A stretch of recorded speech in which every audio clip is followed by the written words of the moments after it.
Welcome to The Common Good, the channel that aims to explore the complexities of what is being called the mental health crisis.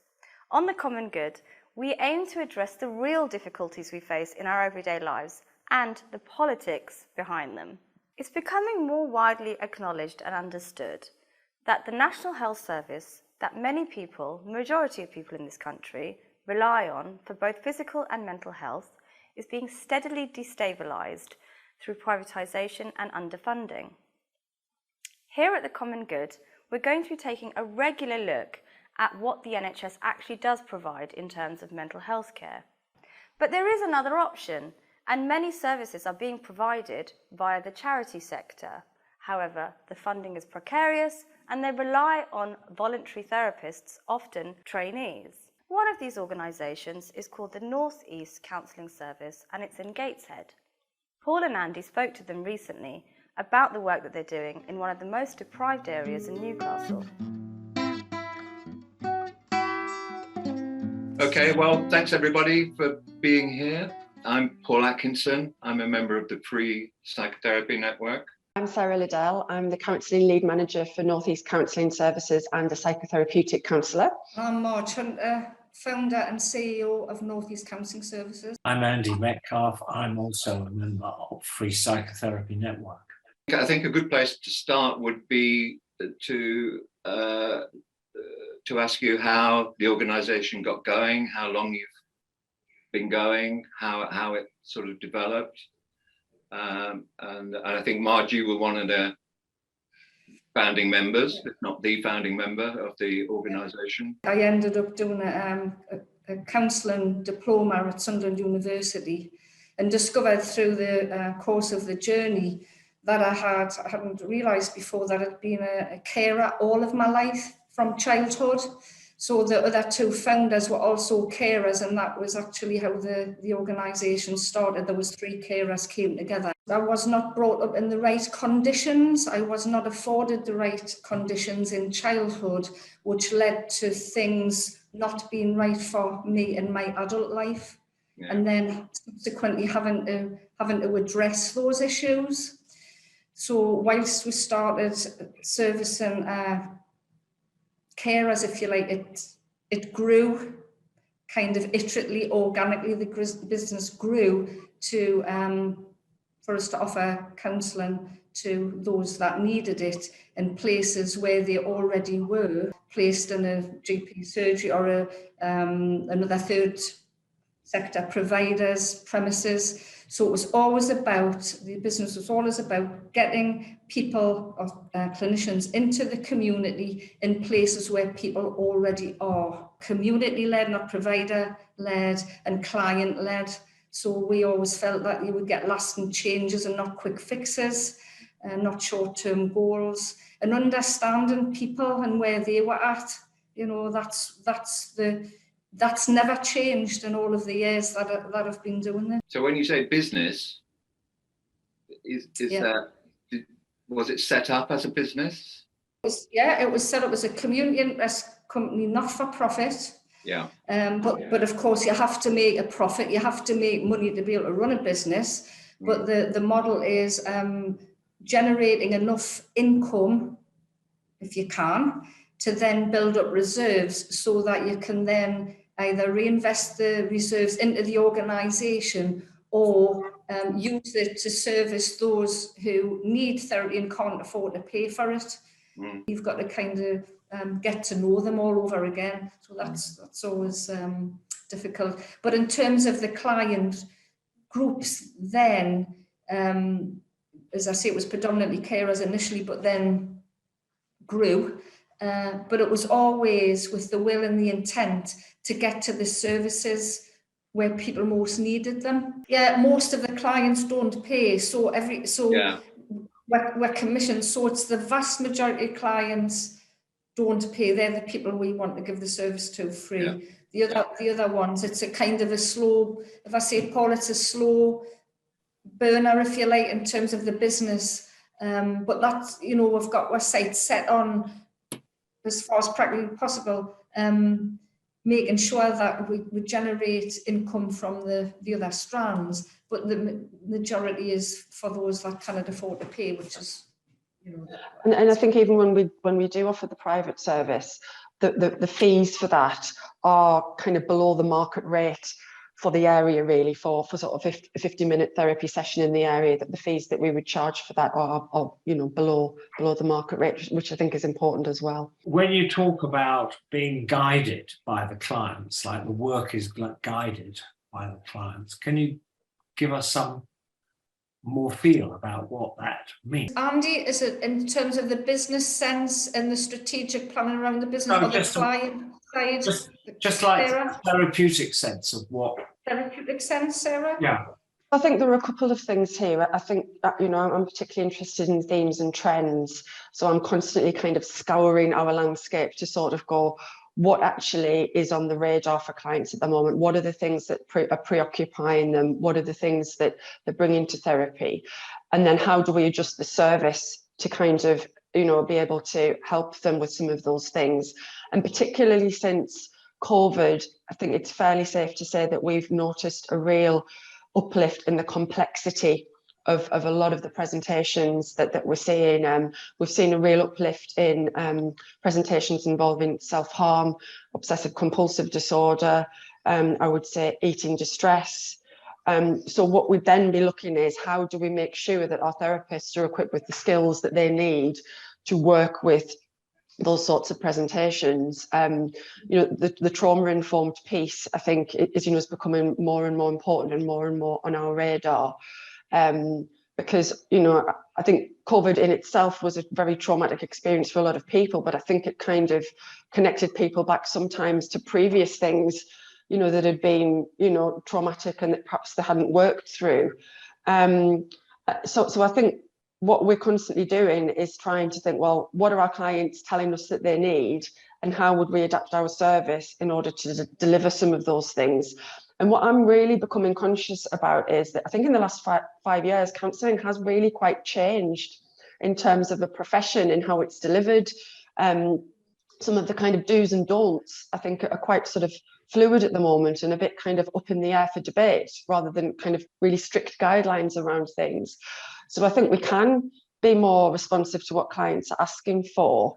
And I think we can almost challenge ourselves to kind of say, well, just because something's been done this way in the past, does it mean that we need to continue in that way? Is that actually serving our clients in the best way that we can? How do you think the client group has changed over those 17 years? I think, interestingly enough, this is quite recent.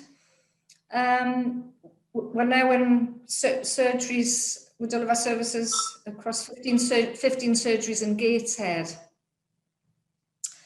And the feedback from the clients is mesmerising, because being accessible in those places means that the client gets seen quickly and gets an offer that they would never ordinarily have been able to have or accept. So it exposes them to the word counselling, where many of them they don't know what it is, they don't know what it does, they've never been offered it before, it could be a strange thing.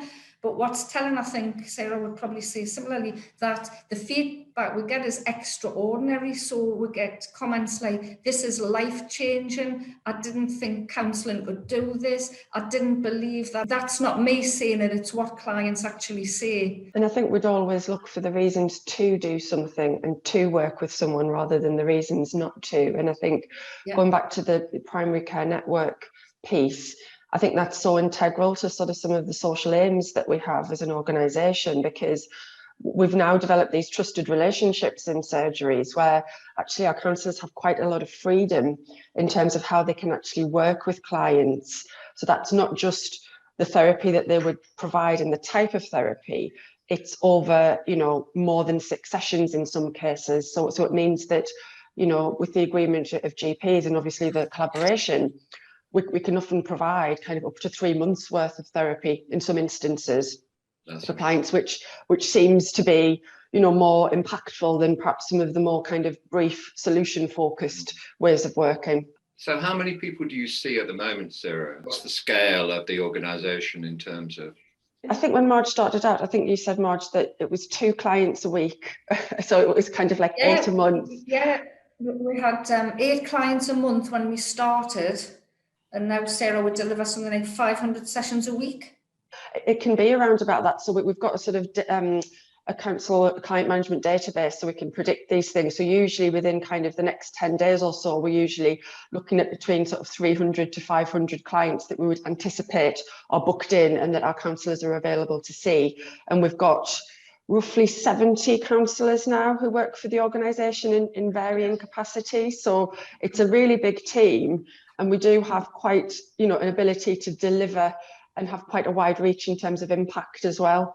If we think about how events in societal-wide events like cost of living crisis, for instance, affect how people's experience, how they are experiencing their lives, what degree of anxiety, etc., they might have as they look to the winter. Yeah. How is that coming into the work, into your work as a? I think it is. How do your counsellors reflect on that? Yeah, and we did a piece of work in the primary, well, across all of our counsellors earlier in the year to find out what sort of themes were emerging from the sort of social context that people are living in. Because I think we do tend to see, mental health, and as you know, I'm not massively keen on that term, but in the absence of anything else, we do see mental health as a social phenomenon, and also we work in quite a perhaps trauma-informed way, which is very much about the circumstances often of people's lives, and how that contributes to how they're able to function in the world, if you like. And a lot of the things that we pick up on, from our therapists are things like, well, what's it like to be kind of unemployed, to really want to work, but to not have that? And of course, a lot of people derive an awful lot of meaning and purpose from being able to work. So what happens when you can't, and you can't kind of have that identity? We are picking up on the fact that people are really, really worried about going into winter financially, about being able to sort of heat homes, about their children. They're really worried about their children actually growing up in these times. Seems to be quite a theme at the moment.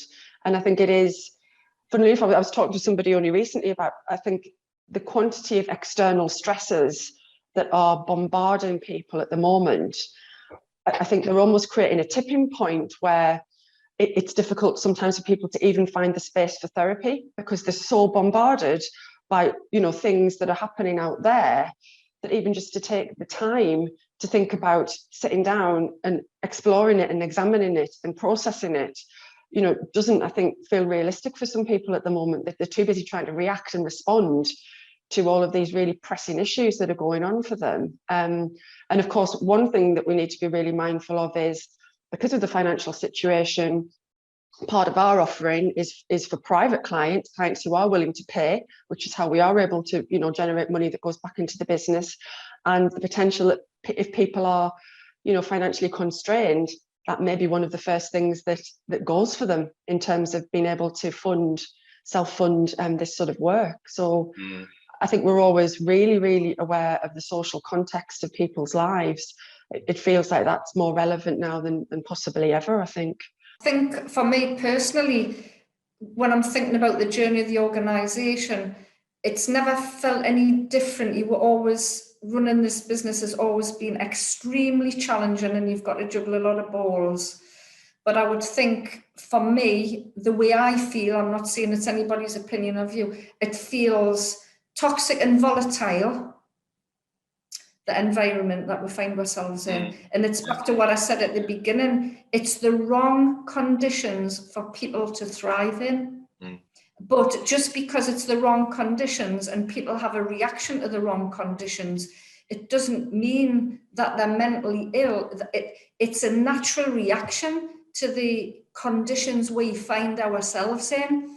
And this is very personal, it feels like I was born in the 1950s, and when I was a kid, I was frightened and I was anxious and I didn't have anywhere to turn. And it can take me back to that when I think about the clients and the surgeries that the clinicians are dealing with on a day-to-day basis. That could have been my mother, or as a child, it could, because we service children age range 4 years plus. I wish that had been on offer to me, because I would have wanted it. But it takes me back to them, and it makes me, and as I've said this before, and it's a constant thing for myself, and this is personal, I'm angry, and this is a good old Geordie word, I'm vexed at the situation people are having to put up with. I think as well, what I notice in some of the client work that I do is just how much increasingly is out of individuals' control. So we all know human beings tend to function when they have quite a degree of control or influence over the things that they can do and they can access. But increasingly, it feels like when I work with clients, they'll talk about whatever, you know, they're bringing to therapy, and we'll actually look at the things that they can exert control and influence over, and there's actually very little. You know, and that again, it creates, as Marge says, you know, you can talk about anxiety, you can talk about depression, different things, and you can work with the individual, but a lot is about helping someone to live in the conditions that will create success for them. And actually, increasingly, I'm noticing the absence of those conditions that are sitting around people, and there's not a whole lot that they can actually individually do about that. Yeah. And you know, what's important, I think, to reiterate is they're not abdicating responsibility in that either, because I think that can sometimes be a bit of an assumption, but they're not. They really want to do things, but they're incredibly constrained by the lives that they're actually living. And I think we are sort of now becoming a lot more curious about, well, what is actually going on for our clients, and rather than making assumptions about that, kind of unpicking some of that so that we can really address what's going on for them, rather than I think what perhaps different sort of, I'm thinking of the right word, maybe institutions assume that are going on for them. Right. So it's not diagnosis-led. No, absolutely not. And as a therapist, I guess, you know, that's not really territory that you want to enter into, because, you know, you're not a medical professional. But, you know, there's a lot of kind of tide of change around the whole diagnostic piece at the moment as well, you know, in terms of the DSM-5, the proliferation of disorders, you know, that are kind of increased every time that sort of manual is revised, you know, and at the end of the day, I think our therapists are really great at working with the person, not the diagnosis. Do you feel you're able, you know, within the framework of what you do and how it's organised, do you feel you're able to allow the sort of the agenda of people's clients' needs and where what's maybe relatively unconscious to them, you know, initially, or to allow the agenda to develop, as it were, to evolve out of the work and the relationship, which I think is one of the major casualties of short-term work. Is we you know, it can feel that we don't have time to let things be very uncertain and sort of unknown, and gradually come to an understanding, you know, of who someone is and how their background has affected their lives and what it is that they're actually feeling. It can be. Yeah. You see what I mean? I just wonder how you feel about that, because I think this is, you feel quite restricted, I think, time-wise. Yeah, and you know, it can feel that way, and I think Marge and I are sort of having conversations about that very aspect of how do we perhaps secure funding for even longer term work with clients, for exactly the reasons, you know, that you're describing, Paul, that, you know, a lot of the things that we work with are working at kind of unconscious levels for individuals, and it really takes a lot of time and quite careful, you know, work to kind of move that into somebody's consciousness, because only when it's in their consciousness can they actually choose to do something with it. You know, so we've been having conversations perhaps about how we do secure, you know, money for working more longer term with clients. Having said that, you know, we do kind of sort of work on a case-by-case basis. So often our clients can access up to 12 sessions, But in some cases, we are able to, you know, go up to 20 sessions. We've even gone beyond that sometimes. So sometimes we can be working with some clients for kind of, you know, around about 6 months. And of course, if someone is working privately with us, then we can continue, you know, for as long as that piece of work is meaningful for them. This makes the point, doesn't it, that it remains a real distinction for us as therapists, many of us are trained in a kind of relatively open-ended relational style of work, whatever it is, whether it's psychodynamic, person-centered, or whatever. And we can do that in private practice. We can do a version of that in private practice. Very, very hard to do it, you know, in a with restricted sort of funding and also enormous demand, which is also an issue, isn't it? It's just how much demand there is for help and so on. But I think you're raising an important point, because I think what we're potentially clashing up against increasingly, and have been for quite a while, is a real disconnect between the therapeutic modes that are on offer and the complexity of client presentations. Because if I look at short-term focused therapies, you know, really, in fairness to them, they were never intended to be used in complexity. They were, you know, intended to be used in terms of mild to moderate mental health issues. Absolutely fine. But I think if we as an organisation can say that actually the presentations that we are, you know, working with are less mild to moderate and more complex, then to me that demands a different form of therapy over a much longer duration. So I think we're getting to this real, you know, crunch point now where, you know, the short-term stuff isn't actually providing a goodness of fit for the types of issues that our clients are presenting with, in which case we've got to think again. We absolutely have to. What I mean, you're working alongside IAPT in the sense that IAPT is, you know, it's primary care, psychological therapy. I think I haven't looked at the Northeast figures, but you know, this last year, 1.8 million people were referred to IAPT. So I mean, IAPT must be quite a presence in, you know, in your world one way or another.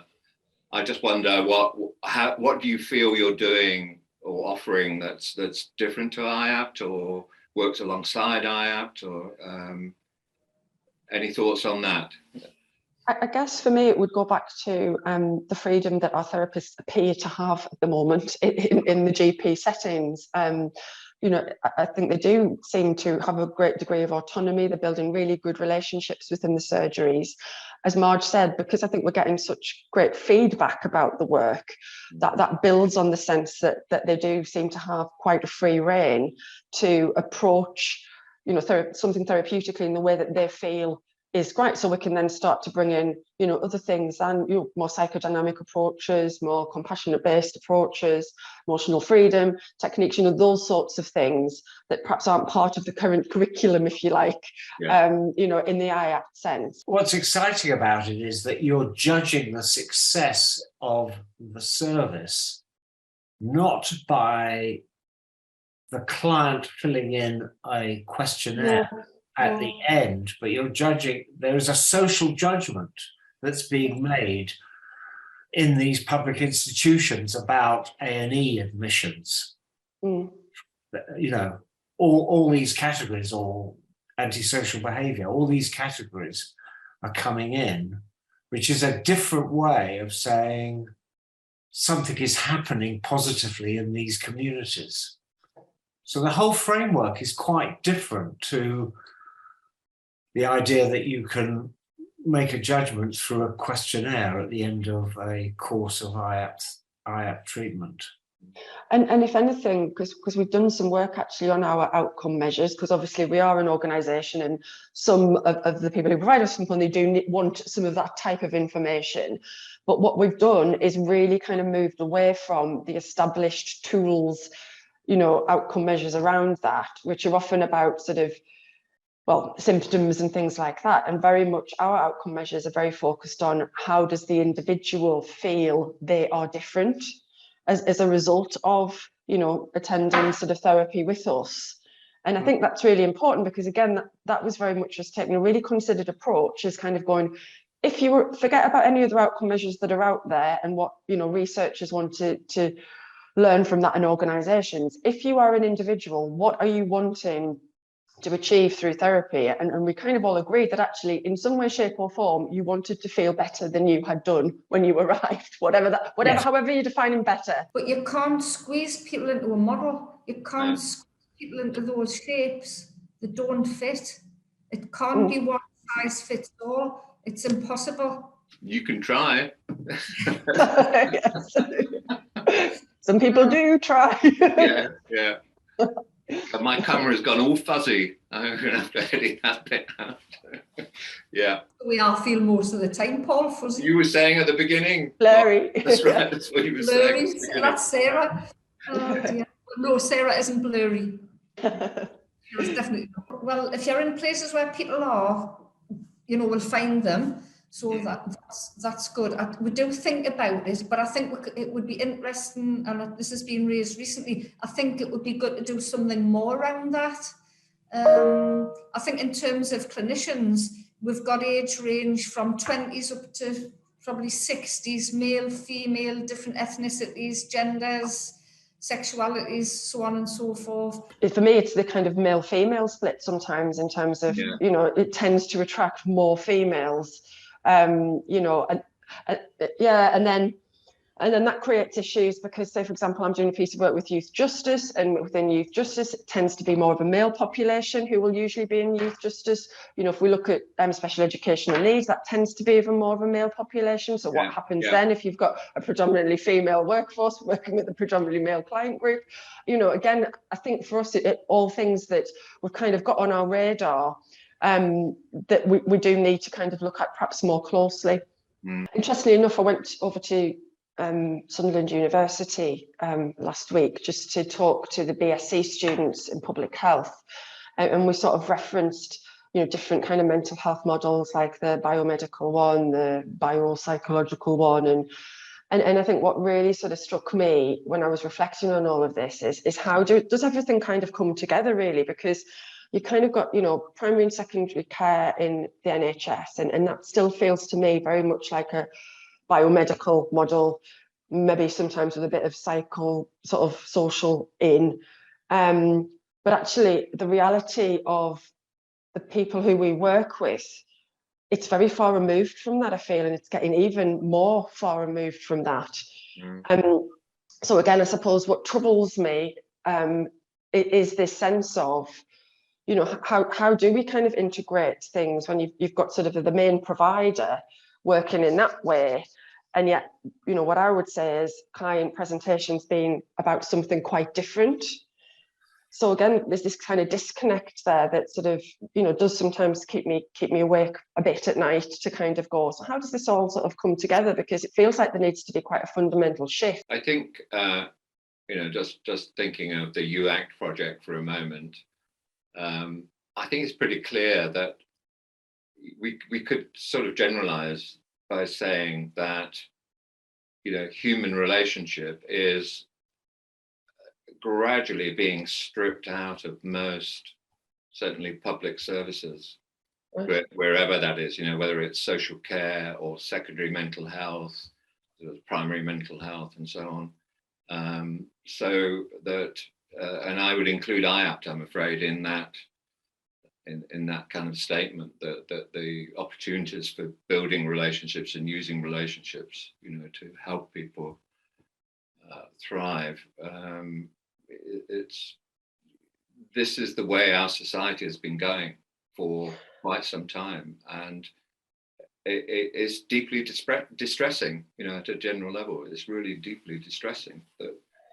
Yeah, and I think for me, values, you know. Yeah, and I think for me, some of that is, you know, the relationship is not even seen as the work. No. You know, it's completely disregarded. It's almost like people need tools and systems and coping strategies and processes and you know, this sort of thing. And actually, the relationship is often the work. The relationship is often the thing that transforms everything, because as you're correctly saying, you know, there's a real kind of erosion of people's everyday relationships with other people, and most importantly with themselves. You know, I think there's very little kind of thought given you know, to what relationship do people actually have with themselves?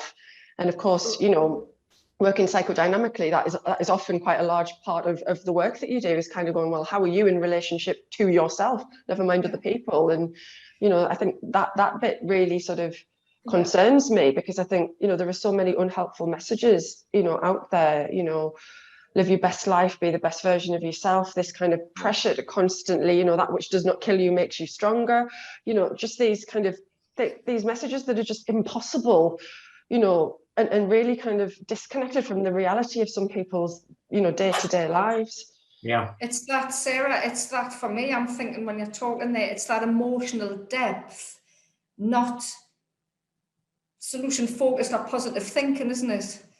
Do you know, it's that emotional depth, and that's about, as you quite rightly say, that about yourself as well. Yeah. It's about yourself, and it's valuing. Yeah, it's valuing simple contact with other people who can say to you, yes, I feel like that. Yes, that's happened to me. Yes, I think most people actually feel like that to some extent. You know, those kinds of reflections are hugely important to people, I think, in the otherwise isolated world that we get ourselves into. You know? I think that feels like a natural conclusion. I hope we'll blow your socks off.